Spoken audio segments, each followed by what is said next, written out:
Hey, this is Karen Smith. Welcome to my art channel. You can find a lot of my paintings for sale at kcsfineart.com. Check me out on Instagram at kcs.fineart. I'm proud to be a chosen art ambassador of Jerry's Artorama. That's jerrysartorama.com. Check out their huge supply of art and craft assortments. So being an ambassador artist, what that means is I will be sent at least once a month an assortment of mediums that I work in, and I primarily work in acrylics. So I got a package that came with Creative Inspirations, which is a line of acrylics that I dominantly use in the vast majority of all my paintings. So it's really cool to get this set of 30 colors in these 20 milliliter tubes, so that I could check out a lot of the colors I haven't used yet. I can attest to the fact that they are very rich and saturated in color. Got a great creamy texture. I do traditional painting with palette knives, sometimes with brushes, but I also do a lot of pour painting. So I find this texture and pigment-rich paint to be excellent for a diverse use, but I really think they're great for pouring because they're not real dense and thick to the point where they're stiff and heavy, and yet they're not diluted. They're nice in between. Ooh, non-toxic. Does that mean I can eat it? So anyhow, here you go. Here's the nice rainbow of colors in their happy little tubes. And what I'm going to do is use a black and a white and pick 2 or 3 other colors to work with today. And I'm going to show you a demonstration of me mixing one of my colors and with my pour medium and what I use in my pour medium. And then I'm going to mix all the other colors off camera and then go right into pouring into a cup and working on canvas. So yeah, it's nice to have this huge assortment to check out. But I do have a lot of their colors already in much larger containers.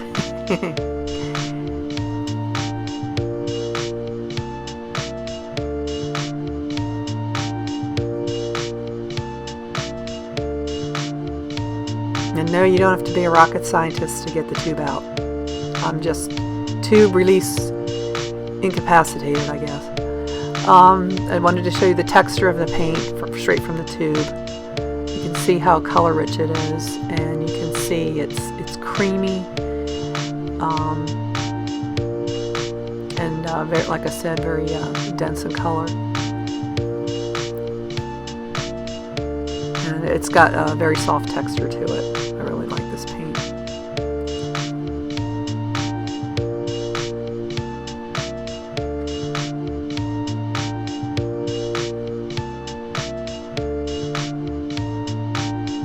And I'm also going to be working on a 12 by 12 canvas today. I already got my push pins on the back. Lightly misted the back of the canvas with water, and then massaged it in. And what that does is as it dries, which it does pretty quickly, it tightens the canvas even more, because the back of the canvas is raw, very porous cotton, which it's a great technique to get a tighter canvas. And I got my little cups to do my mixing in.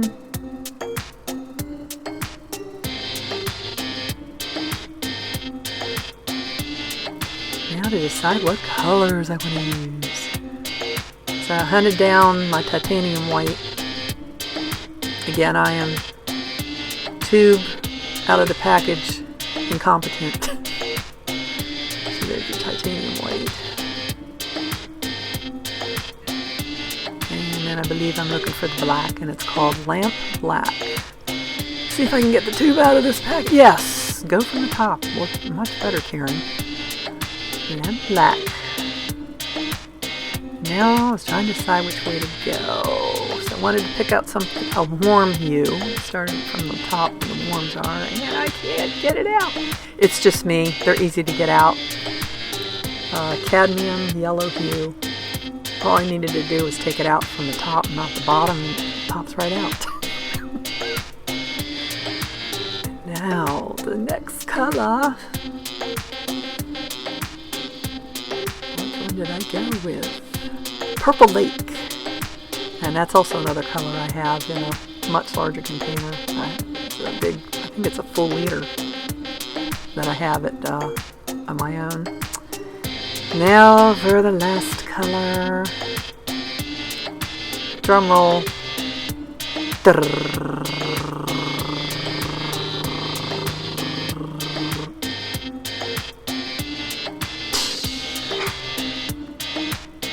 Phthalo blue. I love phthalo blue.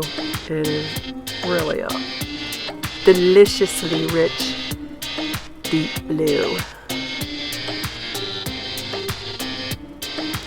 So again, I'm just going to mix one color on one camera. And I'm just going to use the whole tube. They're small tubes, and I figured I'll just go ahead and mix them into the cup. And whatever I don't use on this painting, I will definitely use on some other things. I don't know why I put the top back on. I'm just going to pitch the tubes. Just being inattentive. Elmer's Glue All. Highly recommend. And look for the glue all, not the school glue. And I was doing 50-50 of glue. Excuse me, I was doing 70-30. 70 glue, 30 water. And I just felt it sometimes made the paint a little gummy and sticky. So I decided to go with the 60 glue, 40 water. And see if I can manage to not spill anything. There you go. So I for these cream, oh, by the way, these tubes that I stir with, I forgot to mention in my last video, they're actually straws. They're hard, very hard, rigid plastic straws.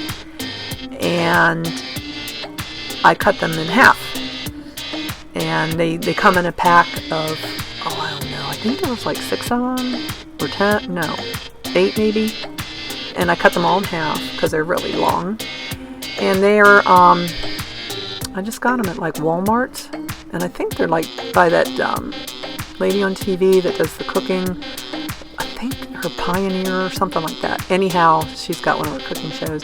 And these are her series of cookware. And I saw these nice, hard, rigid plastic straws. And I'm like, those would be great because even though in the background you can see I still have the wooden sticks, I find them, I hate the thought of eventually having to pitch them because you can just use them so much till they start to deteriorate from being washed and everything.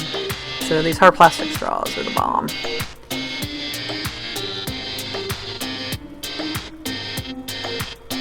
Okie doke. So I already mixed all my colors. And now I'm pouring them into a larger cup. I'm just doing a dirty pour, which means I'm just pouring them straight in. No fancy way of laying down the paint or anything. But what I try to do is layer darks and lights back to back so I get more contrast with the colors.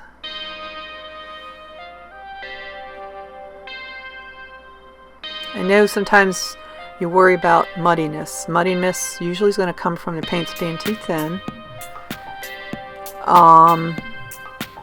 Is generally where you're going to run into muddiness. So don't worry about two different colors and what they would make if they mix together. Like my yellow and the purple would make some sort of brown. But as long as you keep the thickness appropriate, don't go too thin. And then you shouldn't get mud. You should have your yellow against your purple, as an example. And here I'm just kind of dragging the cup a little bit and then doing a little release and then drag and release. So I guess you can call this a drag and release. Kind of like a catch and release. And I'm just kind of winging it, just watching the paint, see what it does. I thought that was really pretty. I could have just stopped with that and been happy with it, but no, I just got to keep going and going. I mean, that's part of the fun with working with the fluid paint, is stretching it and just kind of seeing what morphs of it. So sometimes it's hard to stop. So I was like, I originally was thinking, oh, I'll leave some white around the edges, but go with more of a silhouette. But I just wanted to stretch the paint and see what it did. So it looks like my yellow and my phthalo blue definitely gave me a lot of green and totally obliterated my purple. So I wasn't too happy about that. And it looks like my black's lost too. So I might have gone too thin with my pouring medium. I might have added too much.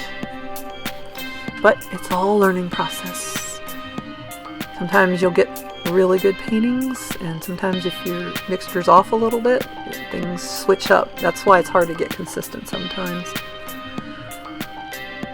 And I like to use a heat gun because that way I'm not having to pay for butane refills all the time. That's the only reason I prefer a heat gun to a torch, a butane torch. So I decided to throw down some more color because I was disappointed that I had lost the blues and the purples. Thought it was kind of cool, all those cells I got, and they have almost like a the cloudy quality to them. Oh, I was blowing. I was blowing directly on my paint. That wasn't me sniffing it or licking it or eating it or anything or snorting it.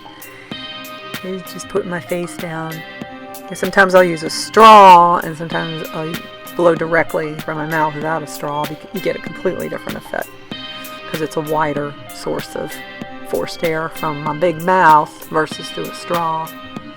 So I'm just like, okay, that's cool, but I really like those little white cells, which I adore, those cute little white cells, but I really wanted more of the bolder, brighter colors out and about on the canvas and not just tucked off in that one little section.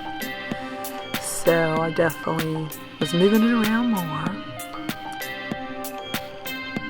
And it's important to have enough paint, you know, to move it around. I used to always be too skimpy with my paint because I didn't want to waste it. And I realized it was holding me back from getting more out of my paintings, more out of the pores and working with the pores. I was just popping some bubbles there. Oh, by the way, this part of the video is 4 times normal speed. And I was playing with the palette knife. I like to, sometimes I leave my pores just straight up, you know, after I'm tilting them. They stay that way. Sometimes I'll run a palette knife through it. Sometimes I'll grab a inflated glove that's my mock balloon and make balloon kisses or smashes.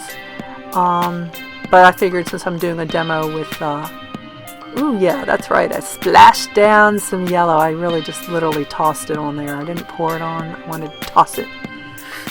So I figured I would go ahead and push the envelope a little bit with these Creative Inspiration paints. And then when I blew with the straw this time, I deliberately blew very hard so the paint would actually kind of splash and jump up a little bit.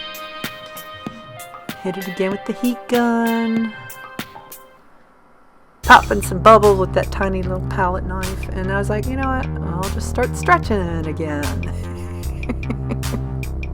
I think that's definitely part of the addiction working with this fluid mediums is experimenting. I think for every artist, every painting is an experiment.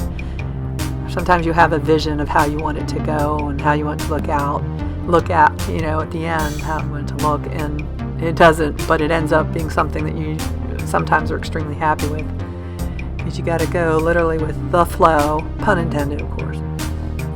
Okay, so I was like, all right, this is kind of cool. Sometimes I like the crazing that happens, and sometimes I don't. You know, most of the time, I guess crazing is a little on the undesirable side, but I didn't mind it this time because it was not the whole painting; it was sections of it. but I still was like, I think I'm gonna play with some more paint. So hit it with the heat gun, saw what kind of cells might work. I thought it'd be cool to do some little swipes throughout the painting, not the whole painting, just sections of it. So throwing down some color and some white, and I got my frosting spatula and I was like, I'll do some little baby swipes on here.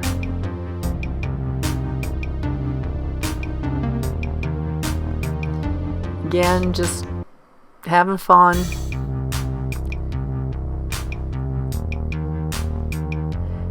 And sometimes with swipes, your cells or your colors are going to come through immediately, and sometimes they take a while to evolve. I think it has to do with the thickness of your paint. So sometimes let your swipes marinate, let them do their thing, and then of course your heat source, the heat gun or torch, will help bring out textures and pull up colors too. Make some colors sink and some colors rise. So I threw down some black for some contrast. And this is just one big old hodgepodge of stuff, isn't it?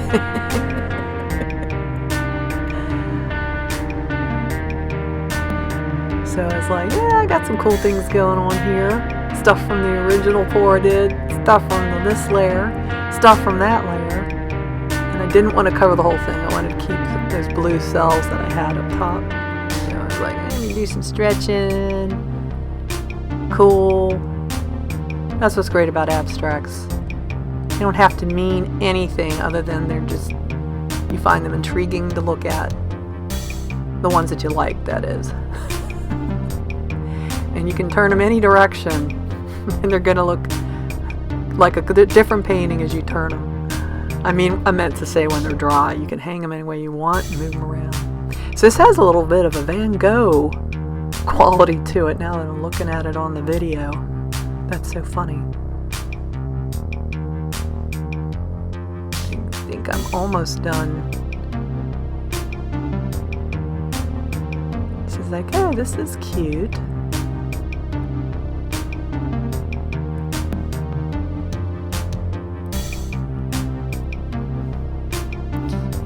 See what cells or textures are going to come up, and see how my colors start coming through, some of the whites and the blacks that I've laid down.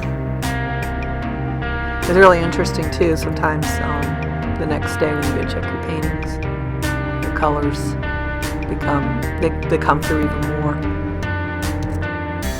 And always make sure your paintings are level. If they're off even a little bit as they dry, they're going to shift. So you could think your painting's level, and your push pins or whatever method you use, your cups are all sitting level, and that's level. But if the table they're on, it's not level because your floor is not level, or there's something under the table causing under one of the feet of the table for it to tilt. So you got to check everything from the floor up when you're working. See, I love, as usual, the detail shots. So much fun.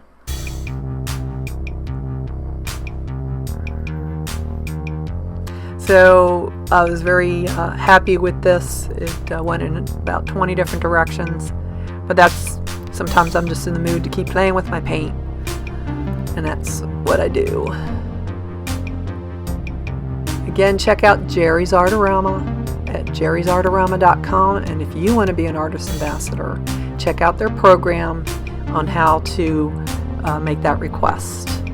Again, check me out, kcsfineart.com, for most of my art is for sale, and on Instagram at kcs.fineart.